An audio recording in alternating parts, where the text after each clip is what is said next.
coming to you live from the Department of Elementary and Secondary Education, part of the Arkansas Department of Education. We'll talk more about that structure in a moment. But we're so glad that you're joining us, whether live or watching our recording later on.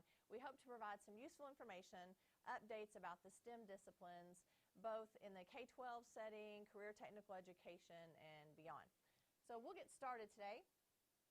Wanted to give you a little bit of an update. You may have heard some news about the governor's transformation plan and the change in structure that is resulting with the Arkansas Department of Education. You may be used to ADE being K-12 education. Well, now the Arkansas Department of Education, as you can see from the graphic here, is the overarching department for all the divisions beneath, including what formerly was ADE, is now the Division of Elementary and Secondary Education. We have Division of Career and Technical Education, Arkansas School for the Deaf, Arkansas School for the Blind and Visually Impaired, Division of Higher Education, formerly known as ADHE, the MLK Commission and Board, and the Arkansas State Library and Board. This will allow us to collaborate more, be more efficient, and hopefully avoid some of those silos that often are just what happens in state government when you have so many different agencies. So we're really excited to be able to partner more with our partners in higher ed and career tech, just to name a few. So you will hear some changes, maybe in structure and in the near future, what this may look like, but we're really excited for the partnerships that this will foster.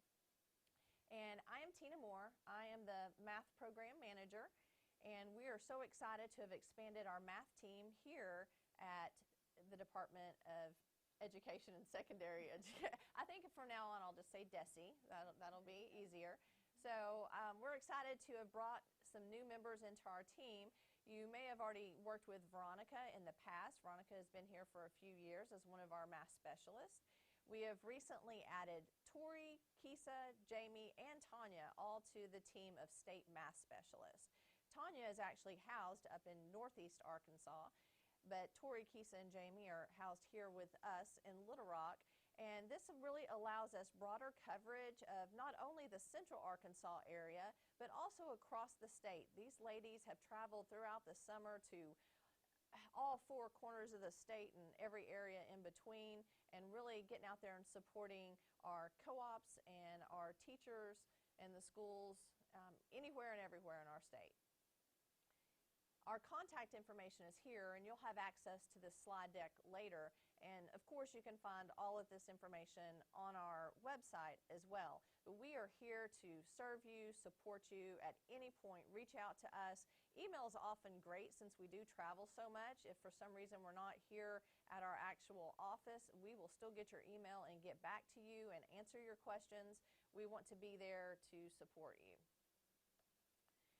And in addition to those that are considered the state specialist, we are so blessed in Arkansas to have our co-ops throughout the state, and this will just give you a little bit of an idea of that structure. I'm sure you're probably familiar with the co-ops throughout the regions. Some of the co-ops have just one specialist, and some have two. One even has three, due to the population of students and number of school districts in their areas. But we work hand in hand with these specialists across the state to support professional development throughout the summer and through the school year. And all the work that we do here is really carried out. The hands and feet of our efforts happen in these co-ops throughout the state and at the local level. So a few updates on what's going on with math in K-12. This summer, our statewide math professional development included AR MathQuest. We focused on the 6-8 grade band and the 9-12 grade band, which was actually Algebra 1 and 2 and Geometry. We had a K-5 Fundamentals, which was K-2 Number Sense and 3-5 Fractions. And that was really a great course. My background's secondary, and I got to sit in on that PD, and it was so enlightening, and there's so much. If you're a secondary person, I highly recommend going to some K-5 PD. You will learn a lot. And we also have Transitional Math Ready. And Veronica leads those efforts because you may be familiar with the transitional math course that teachers must go through training to be certified to teach that course. And she does an excellent job every year bringing in, this year might have been one of the largest groups she's ever had. It was a huge group just last week or so, and get those teachers ready to teach that course. And she also leads the efforts for quantitative literacy, another one of our courses that counts as a fourth-year math beyond Algebra 2. So that was our statewide math professional development, and also there was regional PD that our team of specialists at co-ops worked together to create and deliver based on regional needs. We had some great PD on problem-based curricula and implementing that, and lots of different things based on what you out in the field told the co-ops you needed. So I've referenced AR MathQuest, and during our last webinar I spoke a little bit about that, but just to give you another overview and tell you what we've done so far. And we refer to it as a journey for ambitious teaching. It's really focused on equity, engagement of all students. Also, we're really looking at reasoning and problem solving, preparing students for the 21st century. We know that with the ACT Aspire and any other test that students are taking, and life in general, one of the missing links is the students being able to reason and problem solve. Just memorizing basic facts, that's not going to cut it in the 21st century. It's not going to give us success on the tests that we're wanting. We have to deepen that. The DOK, the depth of knowledge, has to be at a rigor more appropriate for the day and age we live in, and that's a huge focus of AR MathQuest. And we also want to help educators to help students develop positive identities as doers of math. We know that students often develop a mindset that I'm either good at math or I'm bad at math, and that can be detrimental to their success, and we want them to see that they can all succeed.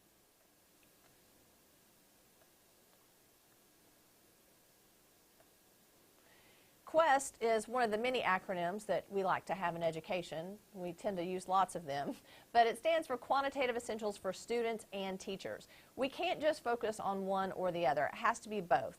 So it is built upon the NCTM mathematics teaching practices and the standards for mathematical practice, because hand in hand, those together support ambitious teaching.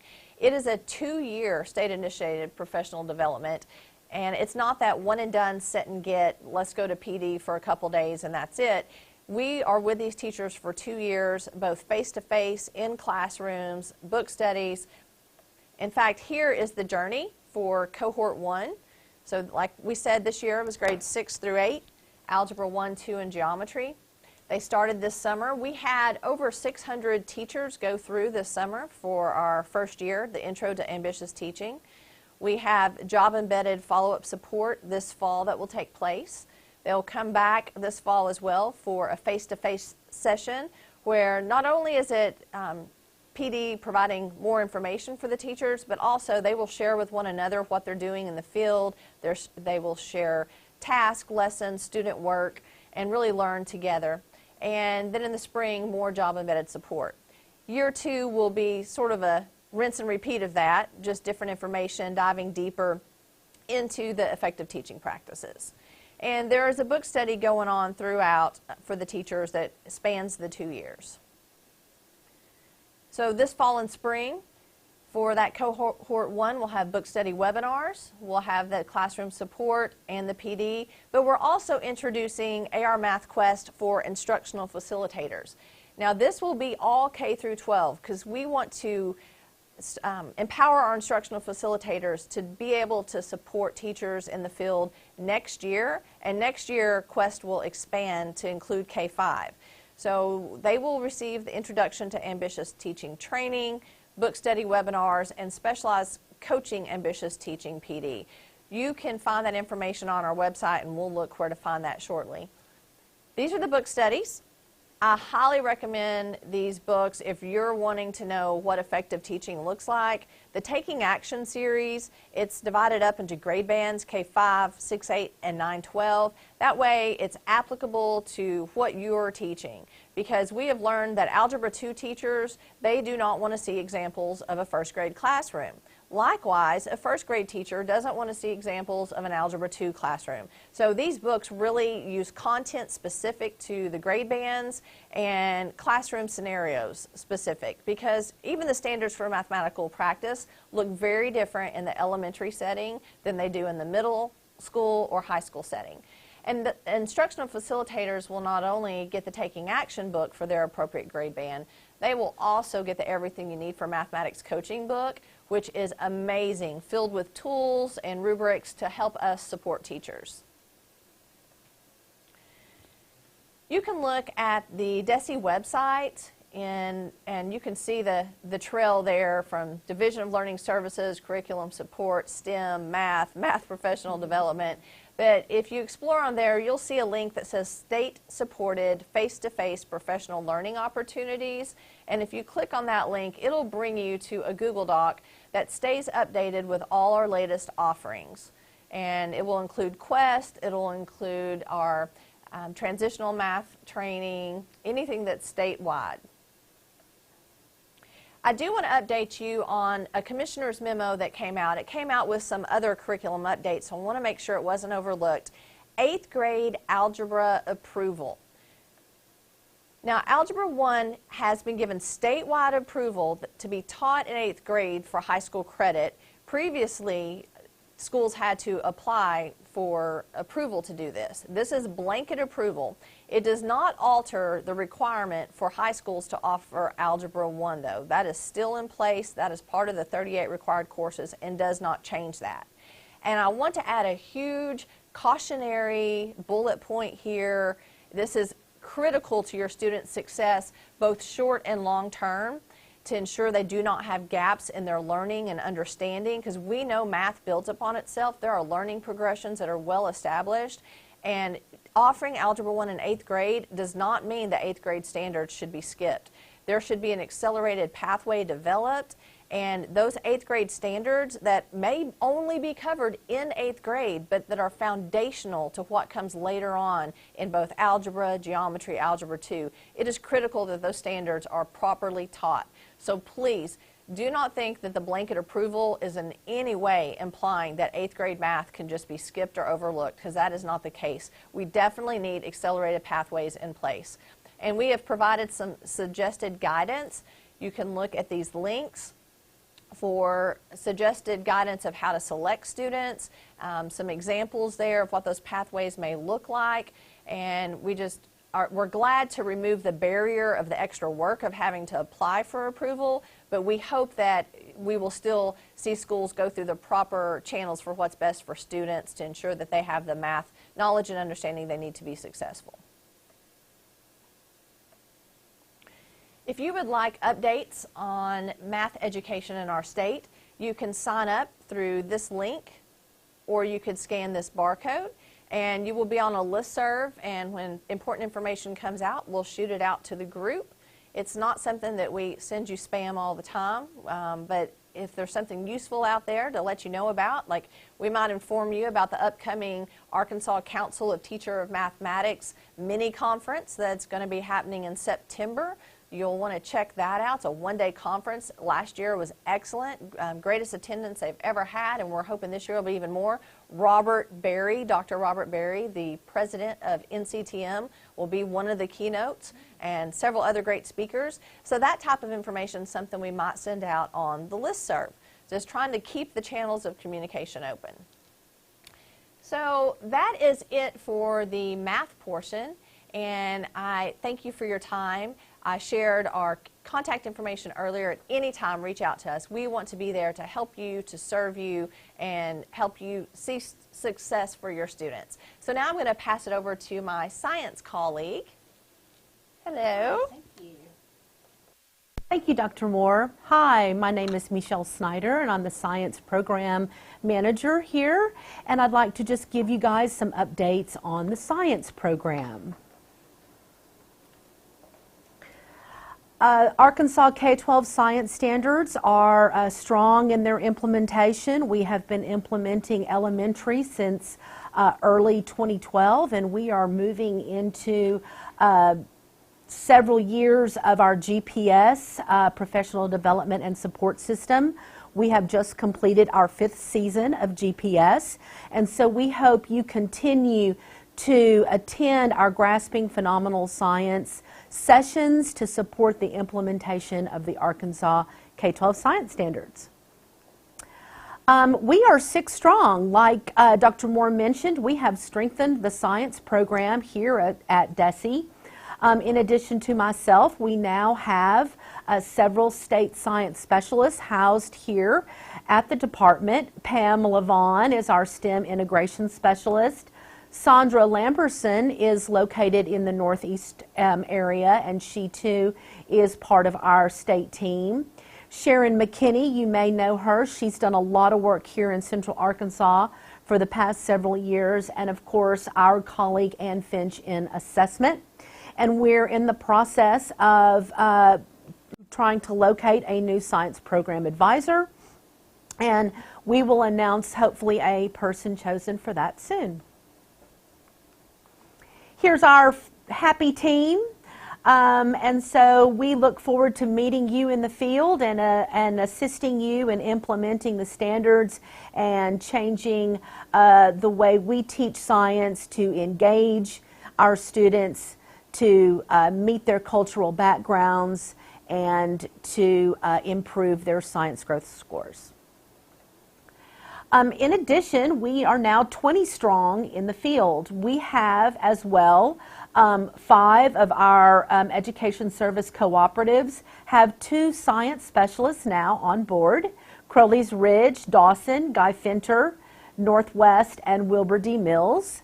In addition to our other 10 ESCs, still have our 1 science specialist out in the field, but the strength of our state team is that now we can get out and support these cooperatives who only have 1 specialist, or these cooperatives who have 2, because we really want to meet every school in the state of Arkansas to raise up 1 science teacher as a science teacher leader. So that's our goal moving forward with our team of 25 specialists. I just want to keep you informed that we continue our Grasping Phenomenal Science professional learning system. This is about strategies. This is about how to motivate your students to be engaged in science, to love science, and hopefully to pursue a STEM field in the future. Some of the benefits of the GPS system is that we do classroom support. Again, we don't expect a teacher to come and attend 1 or 2 days of our professional developments. We know it takes sustained support. And so Arkansas is extremely lucky to have that system of education cooperative specialists, state specialists teaming together with our informal science educators and our community leaders to really help bring science and science education equitably to all of our students.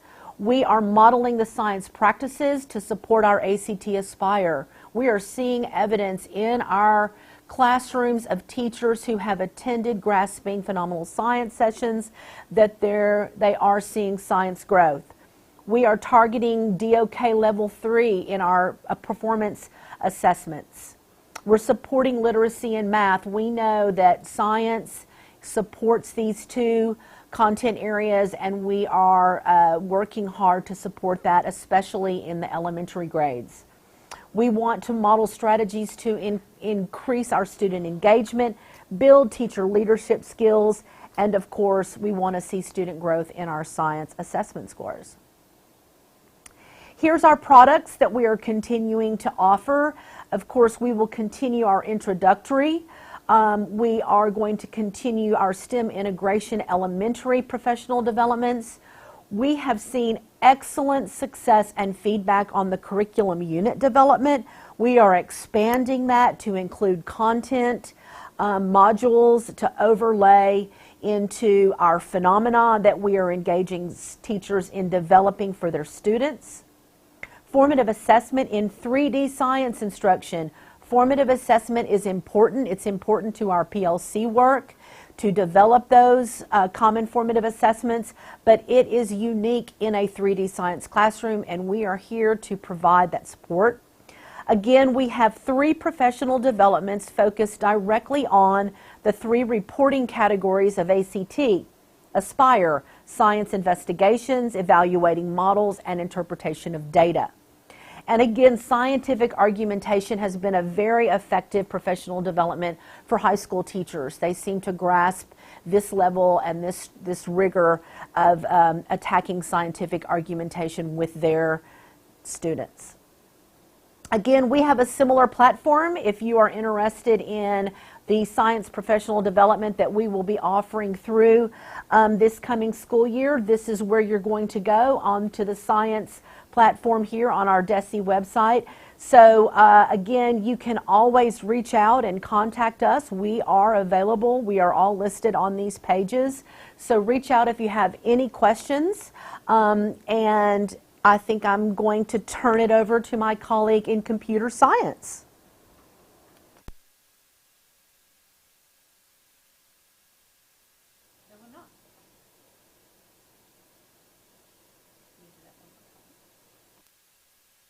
I'm sorry, I have one more thing. I do want to promote our Presidential Awards for Excellence in Mathematics and Science Teaching. These are awards that are for our mathematics teachers and our science teachers in Arkansas, but these awards have recently been expanded to STEM teachers. We had several teachers in Project Lead the Way and EAST programs submit very strong applications last year in the 712 Math and Science category. This coming year, 2020, is a K-6 category. Please look for a commissioner's memo announcing the nomination process will begin in September, and we will move into the application process. And notice that applications will be due May 1 of 2020 for K-6 teachers. So Veronica and I will be out there recruiting teachers, and we encourage you to nominate your excellent STEM teachers for this program. Now I'm going to turn it over to my colleague in computer science. Thank you. Good morning. Mr. Anthony Owen is the State Director of Computer Science, and he's unable to be with us today, but he's in another portion of the state taking care of some computer science obligations with the governor. My name is Kelly Griffin, and I am the lead computer science specialist. I'd like to talk to you a little bit today about the growth that we've seen in computer science over the last several years. We did begin in 2014-15 with just over 1,000 students that were choosing to take computer science, and we were excited last year to see that we had increased that to over 8,000. And of course, we hope to continue that trend and see even more growth in the 2019-20 school year. These are our statewide computer science specialists, and you'll see that we are a little smaller team, but they work very hard, and they have been in all of the 15 co-ops, providing several different professional developments throughout the state and promoting computer science K through 12. You will be provided with this slide deck later, and at the top you'll see there's a link for the contact information for all of our CS specialists. We'd be happy to help in any way that we can and answer any questions. Some of the computer science professional development that we offered over the summer focused in on K4, 5-8. We also had a K-8 lead teacher program.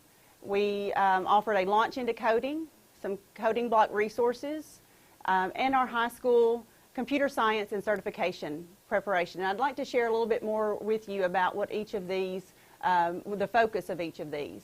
So I did, on the same slide, include the elementary, the K-4, and the 5-8. While these were different professional developments, the fundamental purpose of these was the same. As you know, that we have the K-8 embedded standards that should be in every classroom across the state. All of our teachers are now computer science teachers. And for these, we want to see teachers become more and more comfortable with embedding computer science into all content areas. So we took this opportunity, and of course, depending on the grade level, we used different resources and different activities. But the focus was to expose our teachers to different resources, coding tools, and strategies that they could use. We also had unplugged activities to demonstrate, to model some of the lessons in with some of the other content areas. And we had great discussions with our teachers after those lessons in ways that they could see some of these embedded standards in other lessons that they may already have in place. We have this was our second year to offer the K-8 Lead Teacher program. This was an opportunity for teachers to spend 5 days with us. And during that time, they became more familiar with the computer science standards and breaking those down and making sure they understood the different grade levels and how those progress. Some of the different methods that could be used with these materials, some of the best practices for embedding these standards. Part of the goal for this is that we're building a team of teachers across the state that can not only apply these things in their classroom, but go back and share these things with different teachers throughout their building to mentor those teachers and help them gain the confidence and start to see more and more growth in embedding these standards K through 8.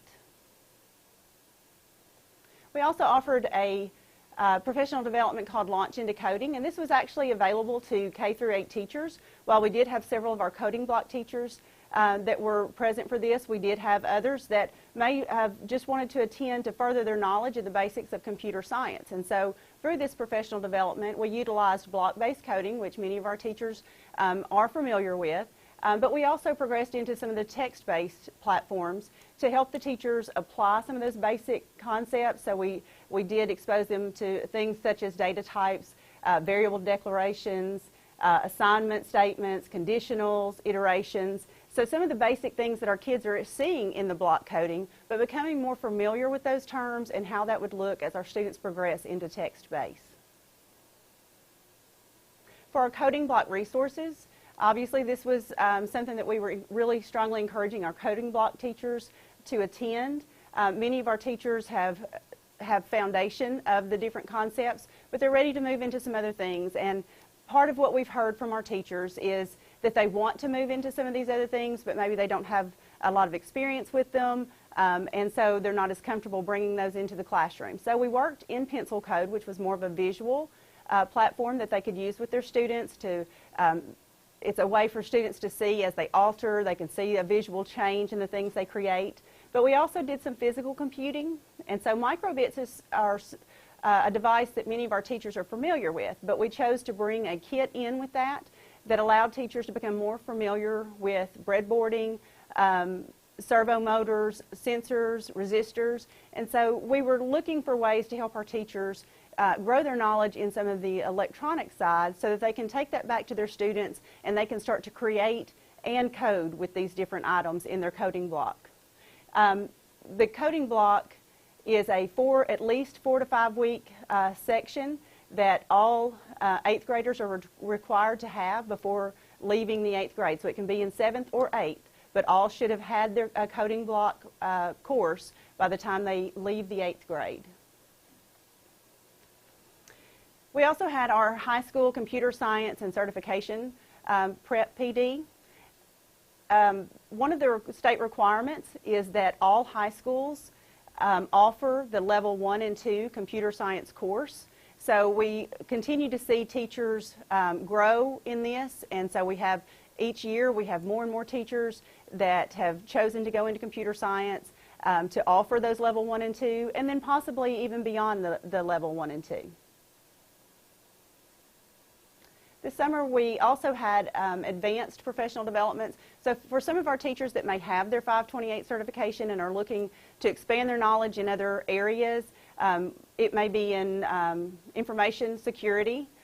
Maybe they want more in-depth knowledge about Python programming, Java programming. We had teachers that attended a network and hardware training.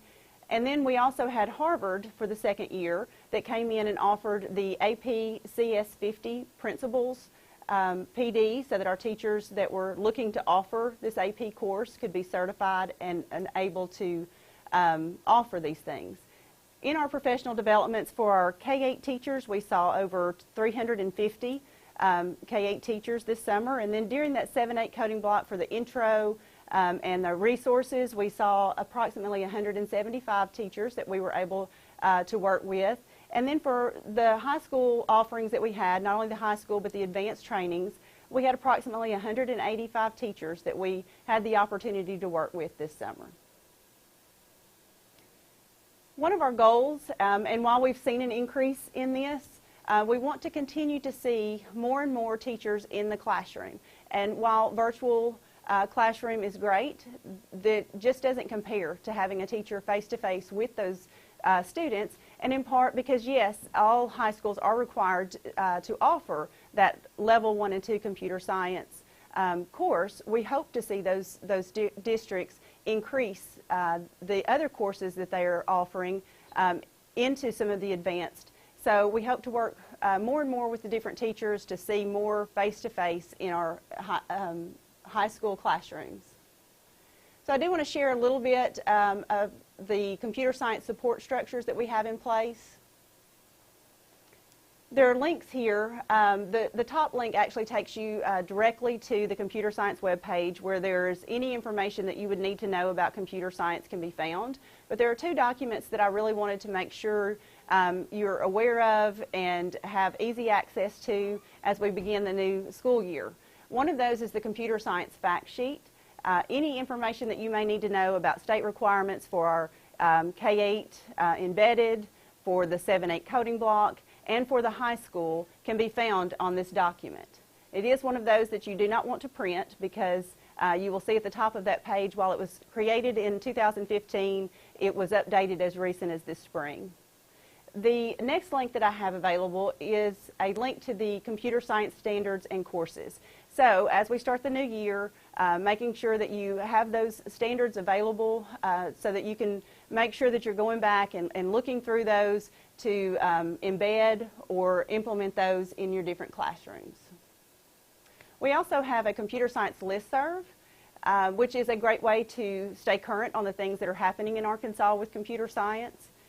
This is an area that we have announcements that are placed on the listserv, but we also have teachers that reach out to other teachers when they may need assistance with different things. So it's not something you're going to receive hundreds of emails through, but it is a really good resource to stay current with things that are taking place. And then at last, I want to share with you our statewide computer science professional development page. This is a document that makes it very easy for you to go in and find the different professional developments that we have available and the co-ops that these are available in. And we have actually provided the link, which makes it very easy for you to go in and register for one of these professional developments. I do want to remind you that if you see a PD that you would like to be a part of, and maybe the timing of that PD in the co-op closest to you isn't going to work with your schedule, you are welcome to attend that PD in any one of the other co-ops at no charge to your school district. All right, so at this time, I'm going to turn this over to Chris Lynch. Thank you.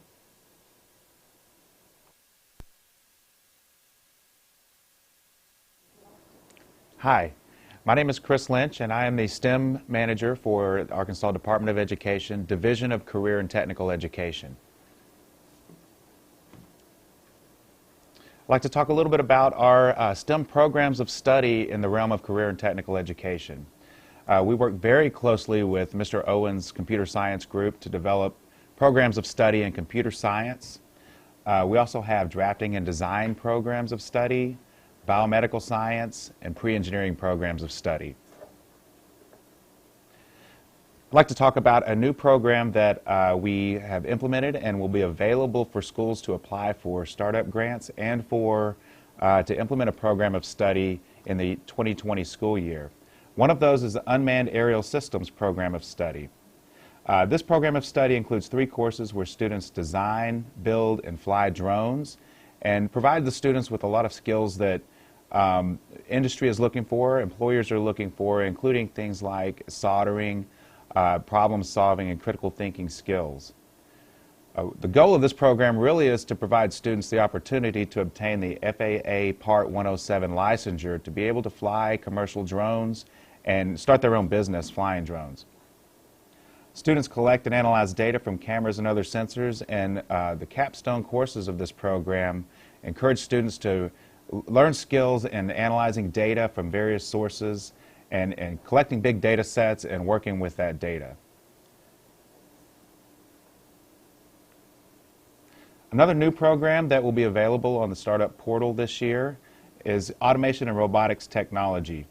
And in this program, students learn to program a robotic arm, one of the big industrial robotic arms, whether it's a FANUC arm or an ABB arm.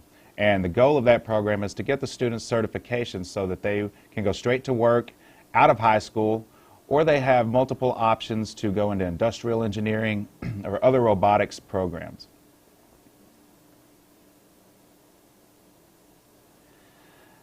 The STEM Office for Career and Technical Education also supports the Technology Student Association, which is our national career and technical student organization. This provides students with leadership opportunities in STEM and the opportunity to present their projects to industry professionals. We like to host at least 2 regional TSA events throughout the state. We're hoping to expand that as we gain more students in this program. And some of the challenges that encourage critical thinking for students in this CTSO are CO2 dragster design and race, flight endurance, programming, and music production. And I like the variety of challenges that we can provide students with this organization, because although a student may love to produce music, they are actually doing programming in that particular field. And they may not know that they are working within a STEM field, and so we feel like we can give those kids an opportunity to showcase their skills and improve their own learning of programming within the music production realm. We also offer many engineering challenges within this CTSO. Each school that participates in a career and technical program of study must have a career and technical advisory panel. And they need to meet twice a year per the requirements. And this really provides the school an opportunity to work with industry partners and determine what skills employers are looking for as they prepare students to enter that workforce, or to enter different training programs and multiple entry and exit points in working toward certification for industry's employment.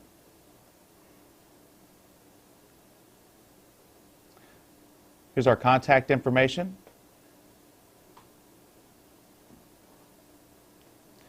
And now I'm going to turn it back over to Dr. Moore. Thanks, Chris. After hearing you and hearing Kelly talk, I really feel like I need some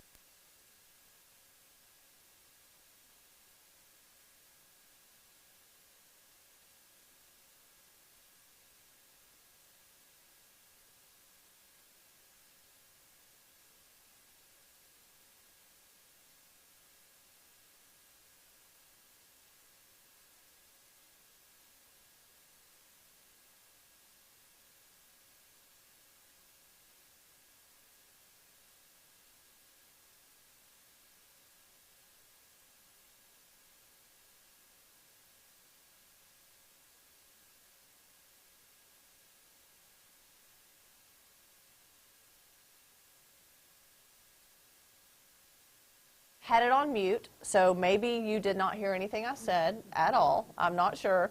So apologies. Nothing was critical except that I need computer science and career technical training. But this national listing of STEM grant and upcoming events, this will really help you to know what's out there and what's available. This is a good collection, and you can reference this link when these slides are made available. And finally, we'll leave with, we said Mr. Owen is out today supporting the Governor's Computer Science Initiative across our state and wasn't able to be here, but there is the link to our STEM web pages on our website, as well as Mr. Owen's contact information. And we really thank you for joining us. I know that each of us, for our specific areas, shared our contact information. All of that can be found on the websites, and we truly are here to support you and want you to reach out with any questions or concerns, and we will get answers. Sometimes I get questions, I don't immediately know the answer, but I will find the answer, find someone who can help you, and that's what we want to do to help you serve your students well. So thank you so much for your time, and we'll see you next quarter. Bye-bye.